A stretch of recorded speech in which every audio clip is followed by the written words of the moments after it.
ఆయన పక్షపాతి కాడు, లంచము పుచ్చుకొనివాడు ఎంత మాత్రమును కాడు. అంటే దేవుడు అన్యాయము చేయుట అసంభవము. దేవుడు పక్షపాతి కాడు. దేవుడు ఒకరిని ఒక లెక్క, ఇంకొకరిని ఇంకోలా ఎప్పుడు చూడడు. మీకు అర్థమవుతుందా? నీ కడుపున నీ పుట్టిన నీ బిడ్డలకు నువ్వు ఒక్కొక్కరిని ఒక విధంగా చూడవచ్చేమో.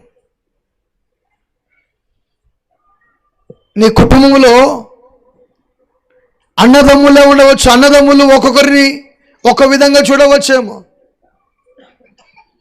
కానీ దేవుడు అంటున్నాడు, ఆయన పక్షపాతి లేని, పక్షపాతం ఆయనకు లేదు. ఒకడు గొప్ప, ఒకడు చిన్న, ఒకడు పెద్దనే లేదు. దేవునికంట అందరూ సమానులు అంటే కొట్టు చప్పట్లు గట్టిగా ఒకసారి. దేవుడు